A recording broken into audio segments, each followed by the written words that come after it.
बंदी छोड़ सतगुरु रामपाल जी महाराज जी की जय हो। सत्साई भगत जी, आप जी ने पूछा है कि आजकल मन में गंदे विचार आते हैं, क्या करें, कुछ समझ में नहीं आ रहा। देखिए बड़े भैया, सबसे पहले तो दास आप जी को ये बता देना चाहता है, यदि आप सन 2014 से पहले जुड़े हुए हैं तो ये वर्तमान समय में आप जी की परीक्षा चल रही है और इस समय किसी भी भगत को परमात्मा अपनी तरफ से कोई भी राहत प्रदान नहीं करेगा। किसी भी भगत को, चाहे वो कितना ही पुराना हो, कितना ही नया हो, कितना ही उसने कोई सा नाम ले रखा हो, चाहे उनके परिवार का हो, चाहे बाहर का हो, इस समय सतगुरु रामपाल जी महाराज जी किसी भी भगत आत्मा को अपनी तरफ से कोई भी राहत प्रदान नहीं करेंगे, क्योंकि परीक्षा का समय है और परीक्षा के समय कोई भी टीचर विद्यार्थी को नकल नहीं करवाता है, न ही उसको किसी प्रकार की कोई सहायता प्रदान करवाता है। यदि कोई ऐसा करता है तो फिर उस टीचर की कमजोरी है, कहीं न कहीं वो बच्चे का भविष्य बिगाड़ने में उसका सहयोग कर रहा है।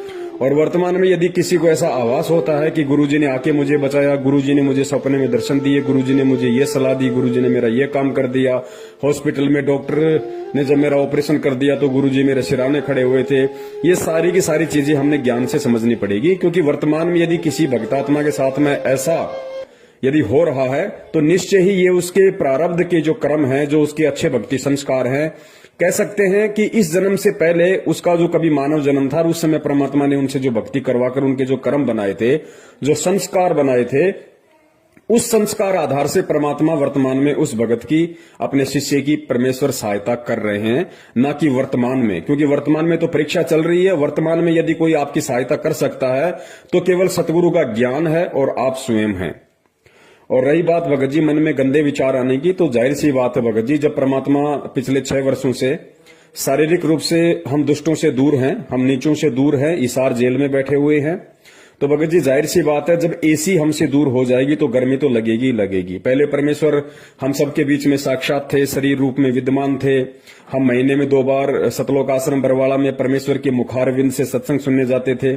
हम परमेश्वर के दर्शन करते थे लगभग 3 घंटे सुबह, 3 घंटे शाम। जब हम सत्संग सुनते थे तो लगातार हम परमेश्वर के चेहरे की तरफ निहारते रहते थे और कहते कि कबीर साधु दर्शन राम का, मुख पे बसे सुहाग, दर्शन उन्हीं को होते हैं जिनके पूर्ण भाग। तो भगत जी सतगुरु का तो 1 सेकंड भी यदि किसी ने दीदार कर लिया, दर्शन कर लिया, तो उसका भी कितना पुण्य भक्ति मार्ग में जुड़ जाता है, सोच नहीं सकते। और जबकि 6-6 घंटे महीने में परमात्मा के रोजाना दर्शन, उसके बाद में परमेश्वर का साक्षात आशीर्वाद, परमात्मा अपना आशीर्वाद भरा पंजा अपने भगत के शीश पे रखते थे, परमेश्वर को दंडवत किया करते थे, प्रार्थनाएं लगाया करते थे। कहने की बात है कि भगत जी अब वो समय वर्तमान में नहीं है। तो जाहिर सी बात है भगत जी, जब बंदा एसी से बाहर निकल जाएगा तो गर्मी तो लगेगी लगेगी।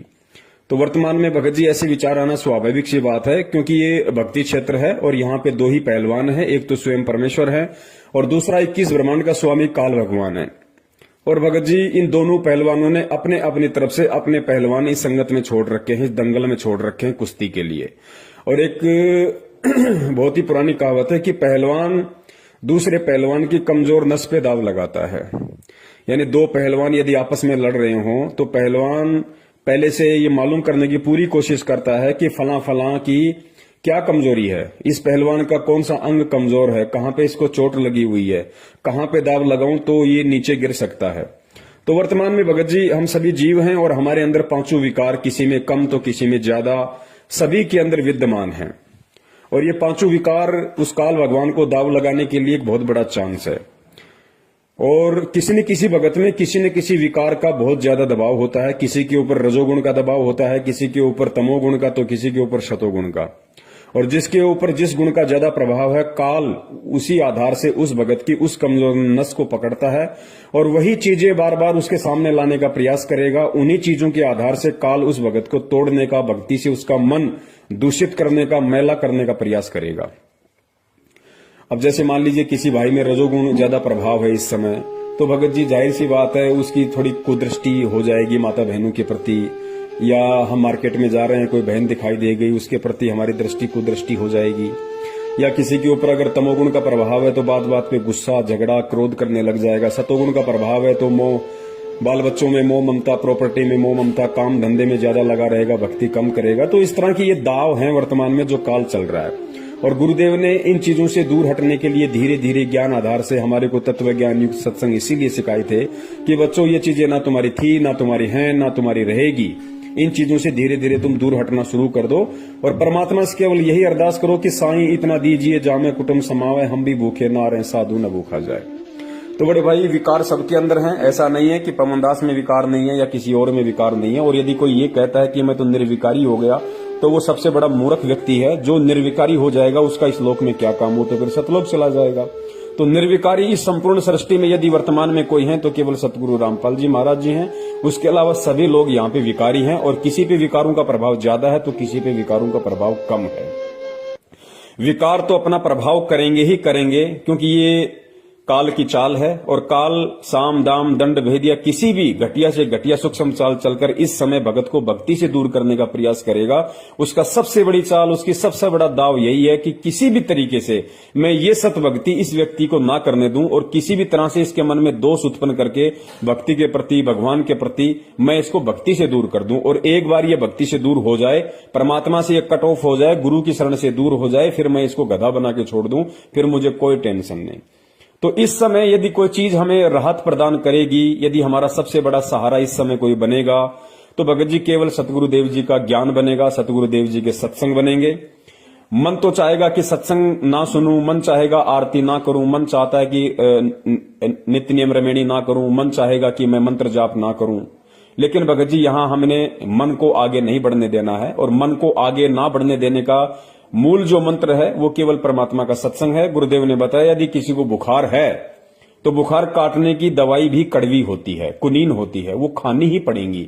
वो कड़वी टेबलेट ना चाहते हुए भी खानी ही पड़ेंगी और एक दिन ऐसा आएगा उसका बुखार छू मंत्र हो जाएगा। तो परमेश्वर ने बताया कि जब तुम्हारे सत्संग सुनने की रुचि ना हो या इस तरह का कोई कुविचार तुम्हारे अंदर उत्पन्न हो, ऐसी भावना तुम्हारे अंदर उत्पन्न हो जाए, तो इसका एक ही उपचार है कि हम ना चाहते हुए भी हम परमात्मा का सत्संग सुने। 10 मिनट 20 मिनट थोड़ा मन ज्यादा प्रभावी होगा, लेकिन जब हम लगातार सुनते रहेंगे 10-15 मिनट, फिर उस वाणी के प्रभाव से भगत जी मन का जो दबाव है वो कम हो जाएगा और आत्मा की खुराक तो है ही सत्संग।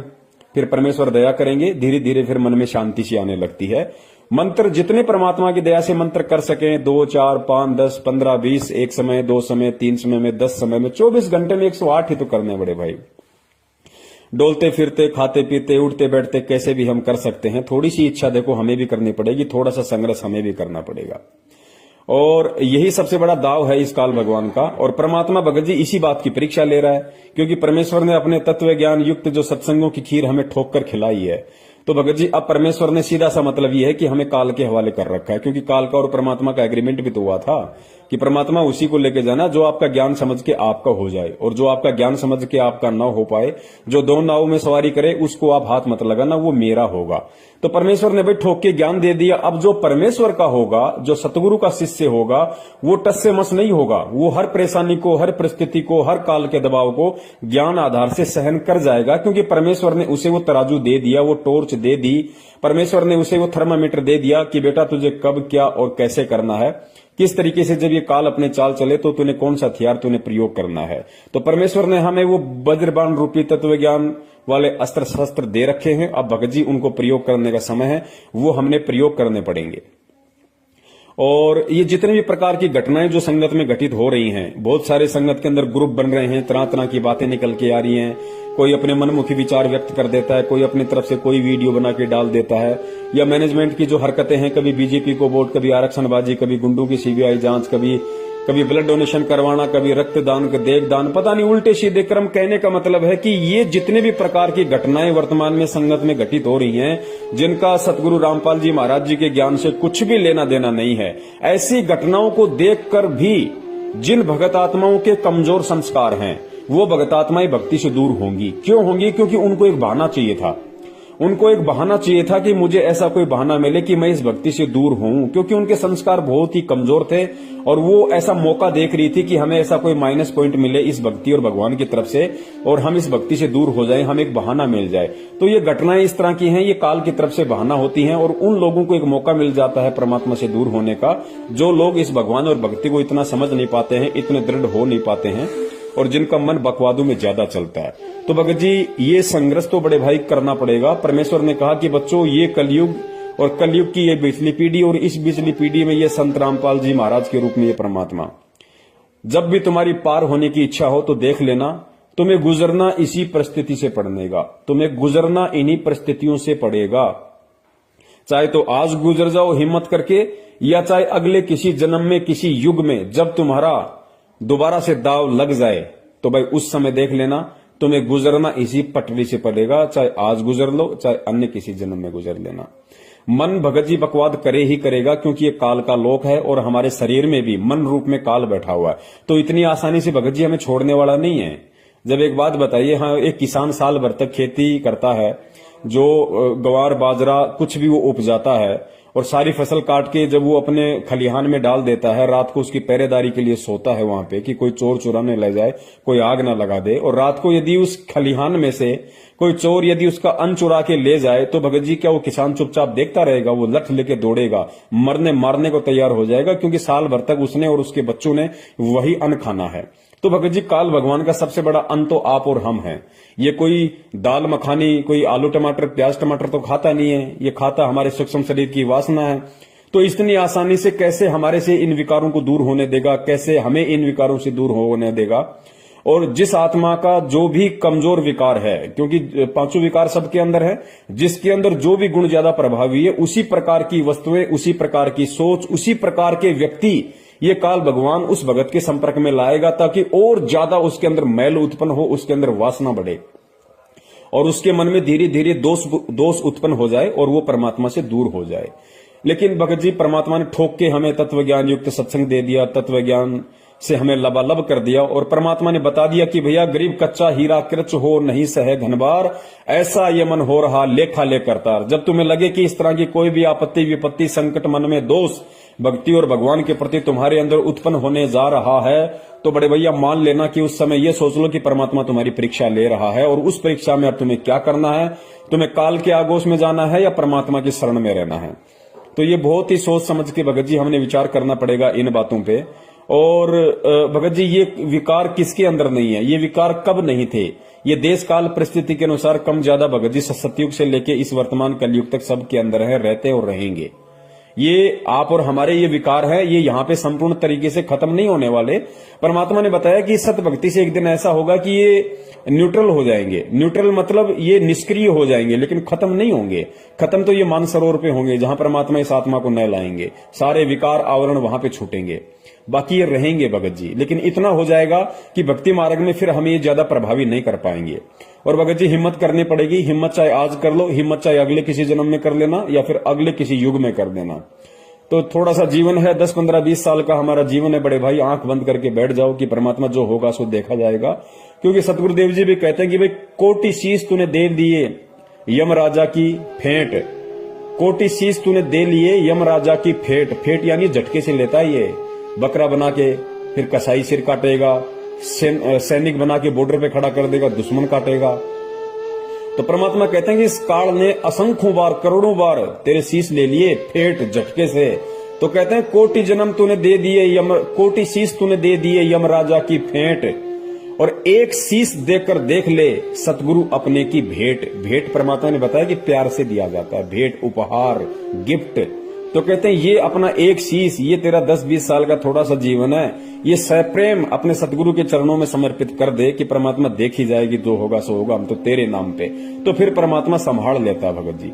तो मन में दोष आना स्वाभाविक सी बात है। ये भगत जी कोई जरूरी नहीं है कि आपके अकेले के आ रहा है। आज 90% भक्तों की भगत जी यही स्थिति है, जिसमें जिस गुण का ज्यादा प्रभाव है उसी तरीके से वो भगत पीड़ित है, काल के द्वारा उसको परेशान किया जा रहा है। और परमात्मा वर्तमान में हमसे दूर है। परमात्मा किसी प्रकार की कोई राहत नहीं देगा। अगर राहत कुछ हमें मिलेगी तो केवल इस भक्ति से मिलेगी, परमात्मा के ज्ञान से मिलेगी, क्योंकि परीक्षा चल रही है।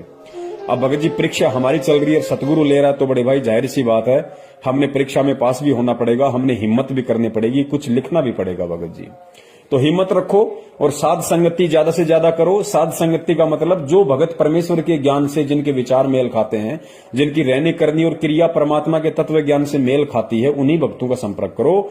बाकी भक्तों का संपर्क मत करो। वो भगत नहीं, वो जगत से भी गए गुजरे हैं वर्तमान में। आप किसी भगत पे विश्वास नहीं कर सकते। जिसके विचार परमात्मा से मिलते हो, सतगुरु से मिलते हो, केवल उन्हीं भक्तों की संगति में रहिए। और सबसे बड़ी यदि कोई संगति है तो केवल सतगुरु के सत्संगों की संगति है भगत जी। तो हमने इन चीजों को आधार बनाना पड़ेगा। और दूसरी बात भगत जी, मन में यदि इस तरह का कोई घटिया विचार आ जाता है किसी माता बहन को देख के, किसी युवा लड़की को देख के, या जो व्यक्ति शराब पीता है तो शराब के ठेके को देख के, या जो भी विकार वो पहले करता था और वो सारी चीजें यदि वर्तमान में उसके आगे आ रही हैं और उसके मन में यदि दोष उत्पन्न होता है तो इन चीजों से घबराना नहीं चाहिए भगत जी। इसी चीज की तो परीक्षा है, उस दोष को निवारण करने के लिए तो ये ज्ञान दिया परमात्मा ने। दोष आना स्वाभाविक सी बात है। मान लीजिए नाम दीक्षा से पहले मैं बहुत ज्यादा चैन स्मोकर था, मैं बहुत ज्यादा सिगरेट पिया करता था, दिन में 10-10 सिगरेट की डब्बियां मैं खत्म कर दिया करता था, रहा नहीं जाता था। नाम दीक्षा ली, परमात्मा की वाणियों का असर हुआ, कुछ परमेश्वर ने आशीर्वाद दिया, दया हुई, मैंने वो चीजें छोड़ दी। लेकिन एक समय ऐसा आता है, साल 2 साल 6 महीने बाद में, कि वो चीजें पुनः हमारे ऊपर हावी होने लगती है। क्यों? क्योंकि सतगुरु उस समय ये देखता है कि मैंने वर्तमान में इसको जो ज्ञान दिया है, जो आशीर्वाद दिया है, इसको जो सहारा दिया है, उसको ये कितना अपना पाया है, कितना ज्ञान ये ग्रहण कर पाया है, कितना ज्ञान को आधार बना पाया है, कितनी भक्ति मर्यादा में रह के ये अपने अंदर अर्जित कर पाया है। तो जानबूझ के परमात्मा आपको थोड़ा सा ढीला छोड़ देता है। तो क्या होता है कि काल तो तैयार बैठा है, काल उन्हीं चीजों के आसपास आपको घुमाने लगेगा। अगर आप सिगरेट पीते हो तो वापस आपके वही दोस्त आपके संपर्क में आने लगेंगे, बार बार आपको पान की थड़ी दिखाई देने लगेगी जहां पे सिगरेट की डब्बियां रखी होंगी, या कोई व्यक्ति पी रहा होगा उसकी धुआं आपके अंदर जाएगी, तो आपके अंदर वो विकार धीरे धीरे आना शुरू हो जाएगा। लेकिन उस समय हमने ध्यान रखना है कि परमात्मा हमारी परीक्षा ले रहा है। परमात्मा ने हमारे नाक में जो तत्व ज्ञान रूपी जो नकेल डाल रखी है, जो रस्सी डाल रखी है, उसको थोड़ा सा ढीला किया है कि देखता हूं, देखिए ये जानवर अभी भी उसी खेत में जाके घास खाता है, या मैंने जो इसको तत्व ज्ञान रूपी जो हरी हरी दूब डाल रखी है, जो चारा डाल रखा है, उसी को खाना पसंद करता है। तो उस समय हमें ध्यान रखना होगा कि परमात्मा हमारी परीक्षा ले रहा है और काल हमें अपने आगोश में डालने की, अपने जाल में फांसने की तैयारी कर रहा है। दोनों तरफ से हमें उस समय ध्यान रखना होगा, हमें सोचना होगा भगत जी। तो उस समय हमने केवल ज्ञान को आधार बनाना पड़ेगा। और यदि इस तरह की भावना या कुविचार यदि मन में आ भी जाते हैं तो भगत ने घबराना नहीं चाहिए। कुविचार तो आएंगे, क्योंकि ये काल का लोक है, यहाँ पे सद्विचार बड़ी मुश्किल से, बड़ी देर से आते हैं।